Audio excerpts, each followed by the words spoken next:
Hi everyone, my name's Mike and welcome to another video. As you can see, it's a beautiful day again, and it has been for the last few days, so we thought strike while the iron's hot, take advantage of this good weather. So we've been out riding, and the video we're bringing you today was Dave's idea, really. It's two of his bikes that we have featured before on the channel, but he wanted to come at from a different kind of a different angle. So what we've tried to do is recreate, put ourselves back to 1975 and imagine that we were like mates going out for a ride, and we've taken out 850 Norton Commando and Dave's R90S, well, they're both Dave's bikes, but just ride them as if we were back in the day, as it were.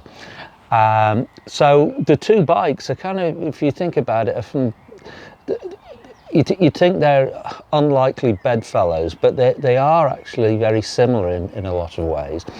The Norton is a very sporty bike for its era, and the R90S is, you'd always consider it to be a sports bike, or well, sorry, a touring bike, but really it's a very sporty sort of bike, and in terms of performance, they're very similar. So what today's video is going to be is on board mainly, the few ride-bys, and then we're going to have a chat about them afterwards. But really it was just it was inspired by, and Dave talks about it in the chat we have later on, but there's an article in Cycle World where they compare an R90S and a Norton Commando, and it was fascinating to compare the bikes, and we'll go into that later on. But what a fantastic day. We rode South Shropshire, Herefordshire, Powys on these beautiful little roads. The weather was like it is today, and it was just one of those joyous days that, as Richard said, it'll stay in your memory, you know, for the rest of your time, because it was just fantastic bikes, almost empty roads. It was almost like being back in 1975. It was just a fantastic experience. It was just one of those days where things all line up and come together. So we're very, very lucky to have you know, the opportunity to do this, and it's just wonderful to be able to do it. So hope you enjoy it. If you like it, like and subscribe as usual. Plenty more coming.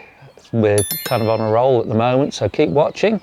So thank you very much for your continued support, really appreciate it, and with that, on with the show.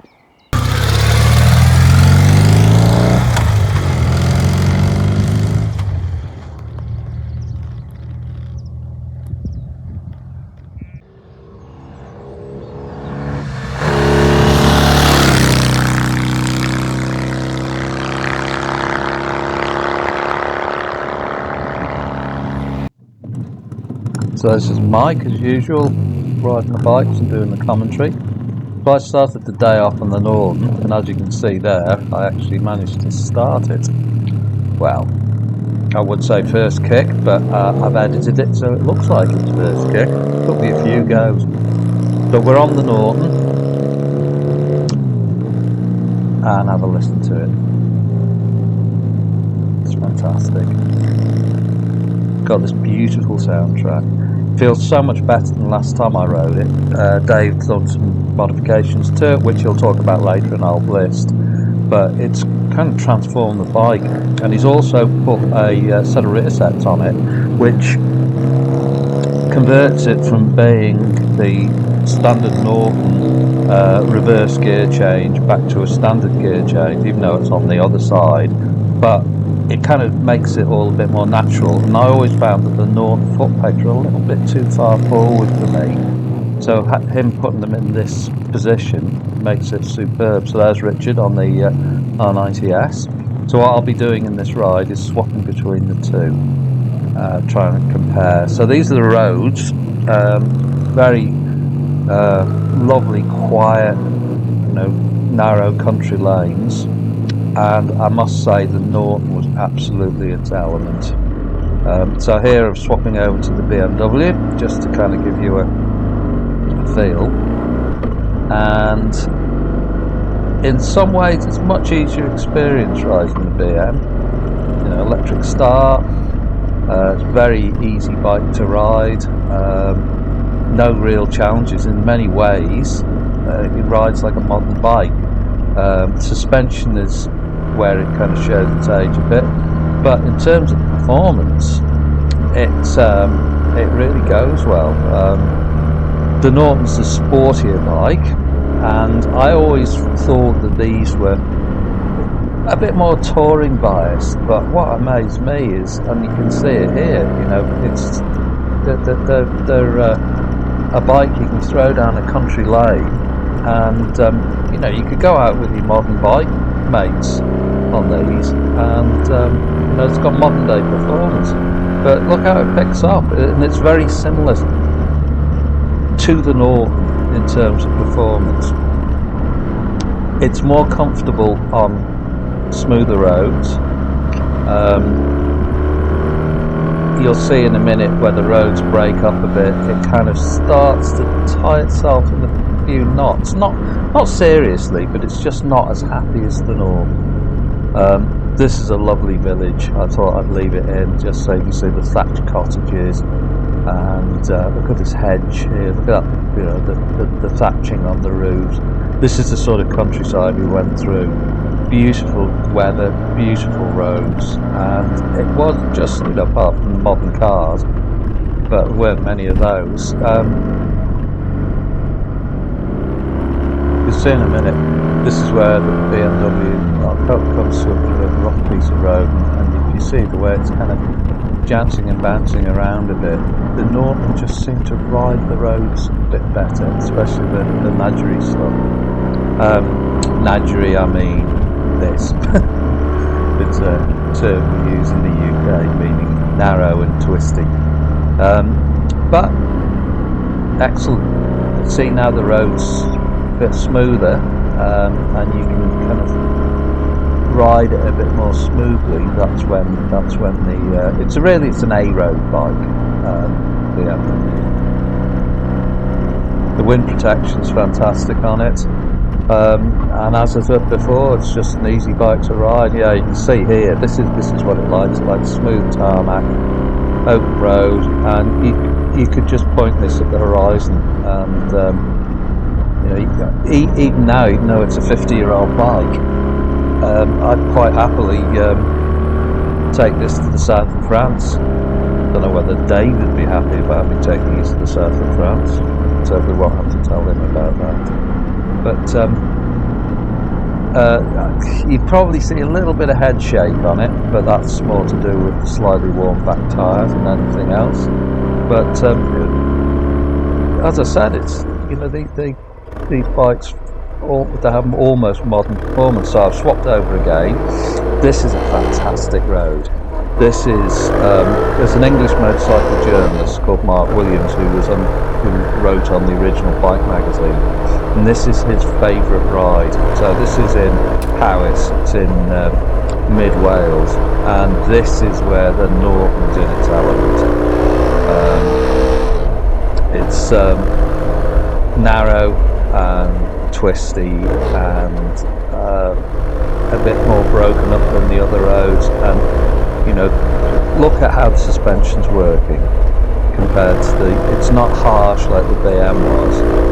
It's just, it gobbles it up. It's really quite a sporting bike, this.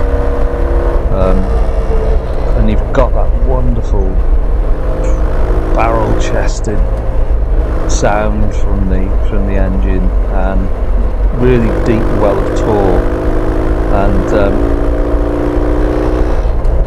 it's really, I think it's a 4-speed on this one, Dave, correct me, but once you get it into top, you're just kind of rolling along. Change down then, so the top 2 gears, but it's got so much torque and it's so light, and the handling is fantastic on it. It's funny, the handling. The BMW handles well, but it's more of a steady handling bike, whereas this is it moves around a bit underneath you. It's a bit loose, isn't the right word, agile, it steers very quickly. It's easy to change direction on. It darts from corner to corner. Hard to describe really, but I loved it. Absolutely loved this bike. I enjoyed both of them, but I really enjoyed this Commando. You know, it's really my sort of bike. I love riding in, you know, these narrow lanes, and you know, the brakes work well on it. Though you may see a couple of times I'm squeezing quite hard on the lever, because there is quite a bit of movement in it, but the brake works really well. But really, you don't need a lot of brakes on it, because you've got engine braking and such agile handling. And listen to it. There's nothing that sounds like a Norton. It's just a wonderful experience. Last time I rode it was quite, because of the head stay. In the previous video, you may see there's a little bit of wobbling. It's all right. So I'm back now on the BMW, and where the Norton was fantastic on the tight stuff, this is where the BMW is at its best on this sort of road, or wider roads. But they're both wonderful bikes. They've both got their own purposes, but they both very similar in terms of the way they go about business. So really big thanks to Dave for letting us ride them.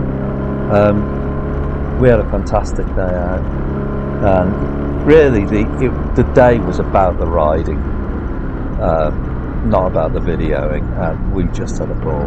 So we're going to have a chat about them now.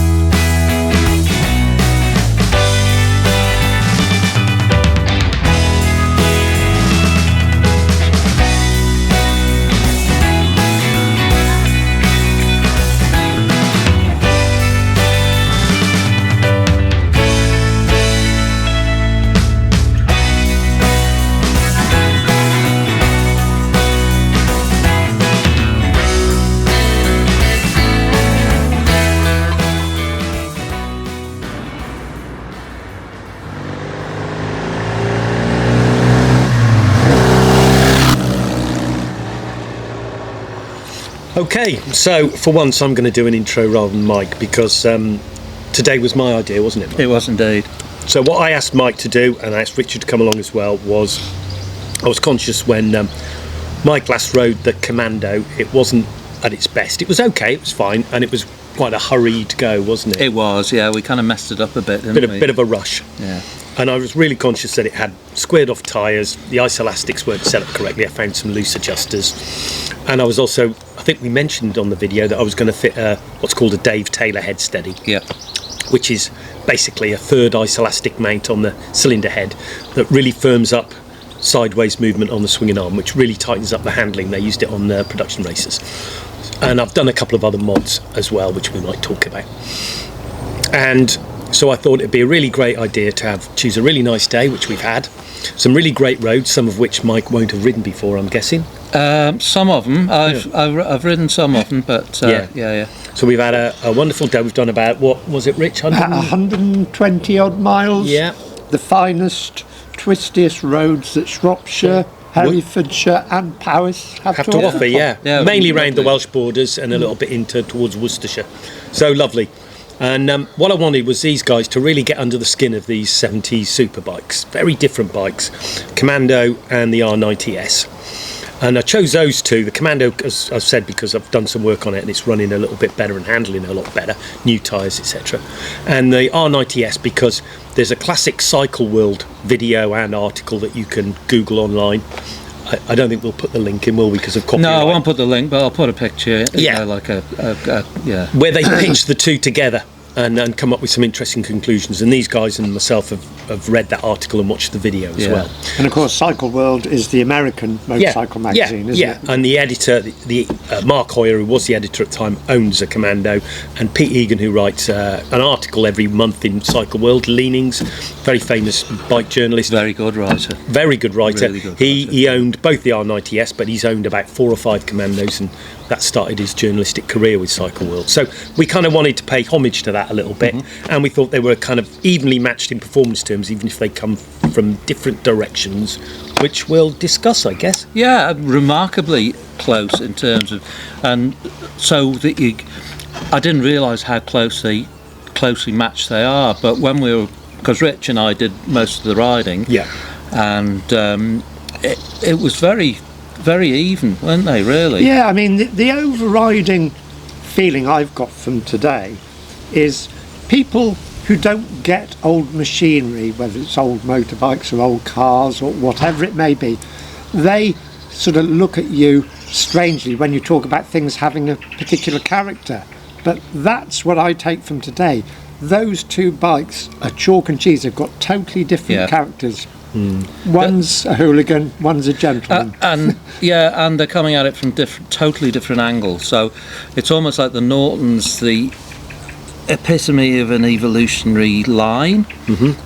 Just before the British motorcycle industry's dying out, the BMW is the start of the changing of the image of BMW from the staid chugga touring bikes to something with a bit more sporting. So it's so we're on the cusp of the finishing of one and the start of something else as well. And it really comes across in the way you ride them as well. Like the Norton it's an evolved bike. It's full of all the passion. Like I was riding it, and on those twisty roads, I was Peter Williams at the 1972 TT. You know, when he beat Agostini or whatever. On the BMW, it's more of a, you know, I could ride this to the south of France. But what surprised me about the BMW is it can throw itself down a twisty road. And to be fair, it had a bit of I only discovered yesterday, like when Mike rode the Norton, had a bit of a squared off tyre. I did a kind of 200 miles in Wales on it a couple of weekends ago and didn't check, and so it wasn't handling its best, was it, Rich? No, it was a bit squirmy. But luckily Mike doesn't really mind a bit of squirm. He just ignores it. Being an old proddy racer, it's meat and drink to you, isn't it? That's it. And I think your point, Rich, about character, because I've obviously, these are the two bikes, probably certainly in terms of the classics in my stable, that I ride the furthest and the most. For the BM, because it's so comfy and it's so capable, and you can kind of go out on it for a day and come back and not feel like you've been wrung out. And the Commando, just because it's so engaging and just so it full is of passion. incredibly engaging. And on the Commando, and I didn't feel this way on the BMW so much, but I felt like, because my brother John, who you met in previous videos, he grew up in the early 70s, so he got into biking in the early 70s, and I used to watch him and his mates going off, and I'd be 14-year-old thinking, oh, I wish that was me. And I was riding the Norton, and I was thinking, oh, this is what it must have been like for John and his mate, 50 years ago when they were half a century, you know, because we weren't chuffing around the lanes. We were kind of we weren't riding recklessly, but we were making progress. We were certainly making progress and using the bikes as they're intended, which is testament to you for having two bikes of that age that you can actually do that. I mean, they haven't finished it. Probably come as no surprise, the BMW finished it without any problems. And the Norton, apart from a loose footrest, and it's got rear sets on it now. And running out of petrol. Well, yeah, thanks, Rich. that was my fault. Well, it wasn't really. But anyway. I think it was Richard's fault for riding it too hard. Yeah. Using all the petrol up. Absolutely. So, no, but it's sitting there now, and it's not ticking, it's not leaking oil, it's not covered in oil film, it's just sitting there quite happily. Although you have to say that Norton Commando is probably better than any new bike that came out of the Norton factory in Wolverhampton it was back in the day. certainly better than the odds of getting a good one were. Yes, yeah, absolutely. Yeah. So the first time I rode it, well, I don't think I rode it. The first time we came out on it, we went roaring through. It was midweek, wasn't it? We were going through Mid-Wales, Bala and Mid-Wales, and the flipping thing broke down. It did. To be fair, I'd only just got it, and we were sort of I was working through the bugs on it after a major restoration that a previous owner had done. And I push started you, and it did. fired. Yeah. I lost my footing, and I face planted into You did the face tunnel. plant. Luckily, I was wearing my helmet. Yeah. So, and then halfway down the road, we Well, anyway. we ended up pushing up a massive hill. Yeah, we did. But today it ran faultlessly. Faultlessly. Absolutely faultlessly. And just to kind of, I'll describe how it rides in my onboard. Yeah. But it's just so. It feels alive. It's hard to describe the engine. We're trying to discuss it. It's almost like that bottomless well of torque that the Harleys have got. Yeah. But revs quicker. And smooth. Yeah. I mean, the Commando is sort of, it's deceiving because a tick over it all shakes, and the forks wobble and the mudguards wobble in a way that I love, but I love parallel twins, and other people who don't love parallel twins hate. But when your revs hit 3,000 and you clunk it into top, it's a magic carpet. It's still making that amazing exhaust note, the kettle drum British parallel twin exhaust beat, but it just smooths out, and it's as smooth as a BM, isn't it? Oh, easily, gosh, yes, easily as smooth as a BM. Yeah.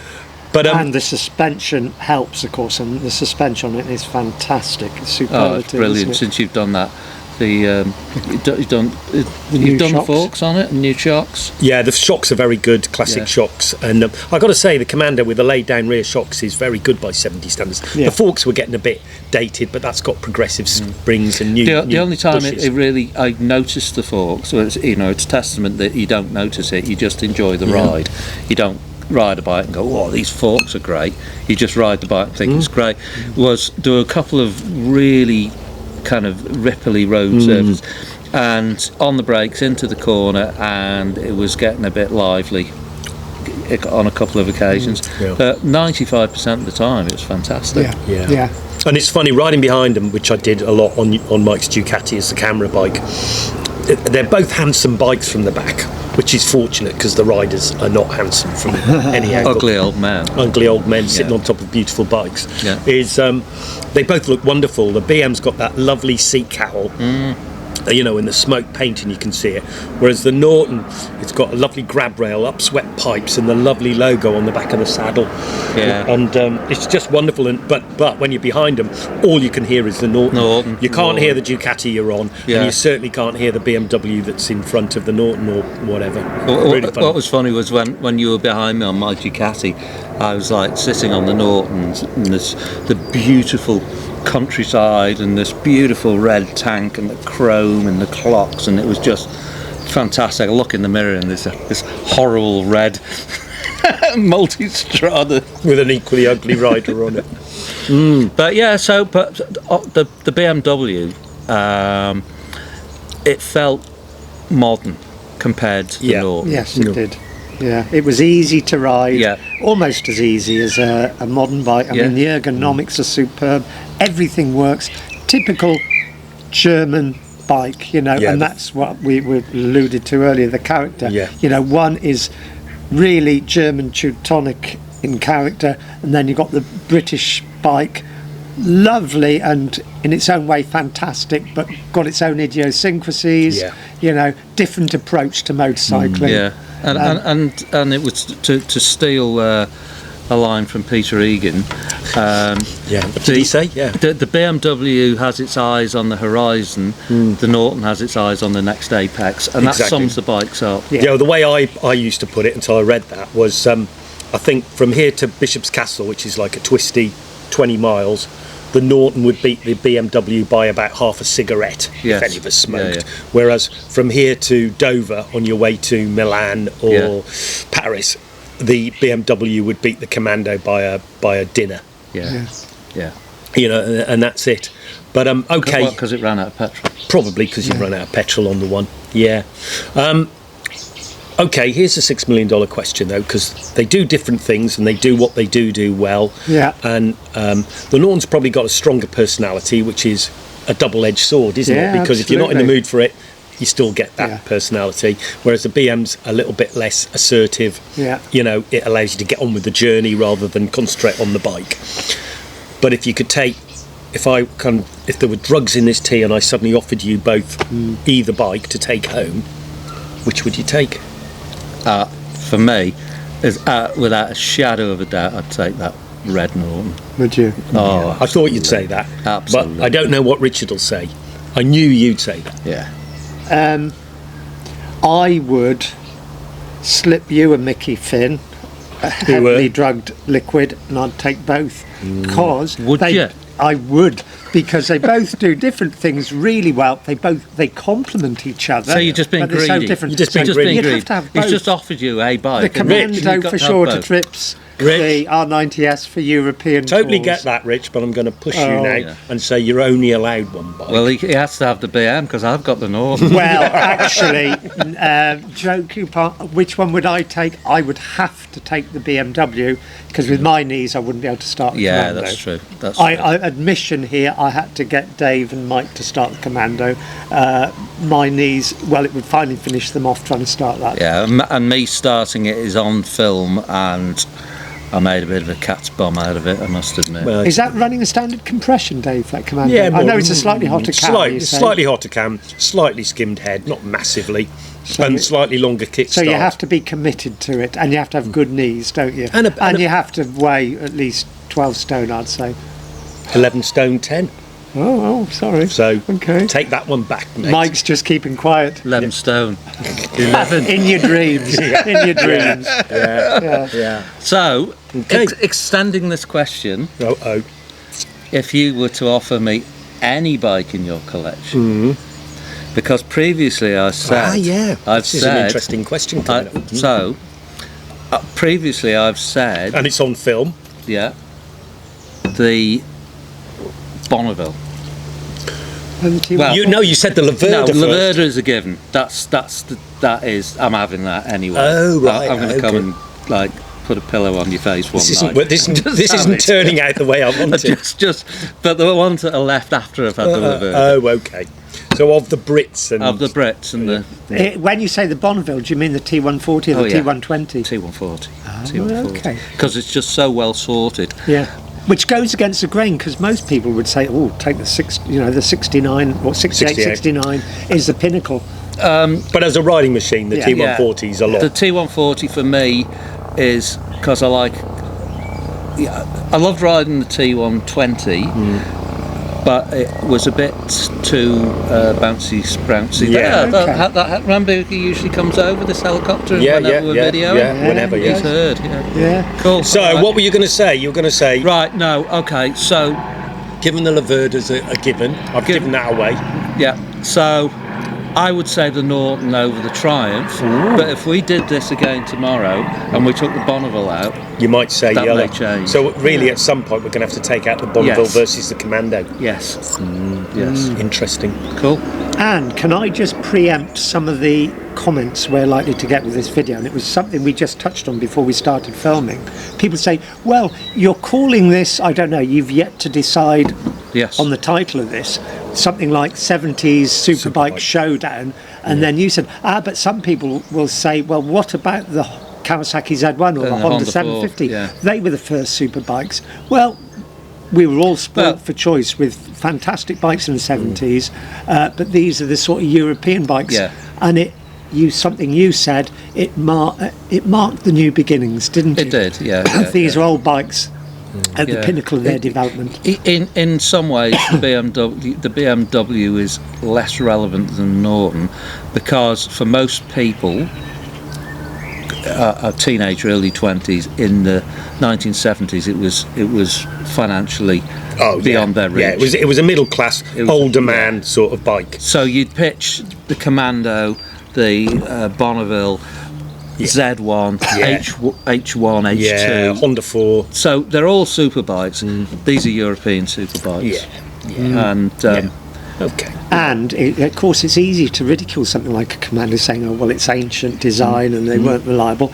But you have to remember that was the machine of the year for year after year. It was was in the 70s, It and was. then and 5 the years. T140 5 was. years, yeah. But a lot of that was on the back of a sort of will to see the British bike Yeah, industry endure. absolutely. But taking a Honda 4 or a Z1 down the roads we've been on today, Yeah.